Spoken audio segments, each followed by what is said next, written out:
In today's video, I'm going to teach you how to archive tasks in Wrike. If you find this useful, consider subscribing and liking the video. Now let's get started. Wrike is a fantastic project management tool, and one of the common tasks you might need to tackle is archiving. Sometimes you have tasks cluttering your view that you no longer need to see all the time. Maybe they've been completed, or perhaps they're just not relevant at the moment. Archiving effectively tidies up your workspace without permanently deleting any necessary information. First, let's locate the task that we want to archive. Go ahead and navigate to your task list within Wrike. Take your time to find that specific task that you'd like to clear out of your primary view.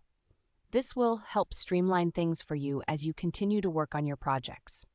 Once you have found that task, it's time to take action. Right-click on the task to bring up the Options menu. You'll notice several choices, and from that menu, you'll want to select Delete. Now, don't be alarmed by the word delete. In Wrike, this actually serves as an archival process rather than a permanent erasure. Here's an important note. When you delete a task in Wrike, it doesn't vanish immediately.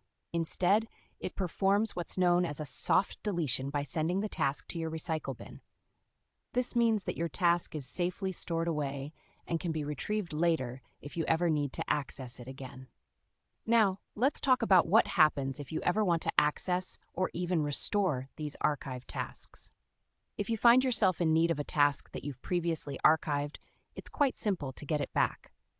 Start by clicking on your profile photo located in the top right corner of your workspace. This will bring up a drop-down menu. From that menu, you'll want to select Recycle Bin. Once you click on that, you'll be introduced to all your soft deleted items. Here, you can review everything you've archived, and if you need to, simply choose to restore any tasks back to your active task list. It's an easy process, and this feature is incredibly handy for keeping your workspace organized while still preserving all your essential tasks. And there you have it. Archiving in Wrike is a straightforward process that can help keep your projects running smoothly and efficiently without losing any important information. Remember, when you're ready to archive, just locate your task, right-click to delete, and access your recycle bin whenever you need to retrieve anything. I hope you found this video helpful. If you did, please consider subscribing and liking the video for more tips and tricks on navigating Wrike and enhancing your productivity. Thank you for watching, and see you in the next tutorial.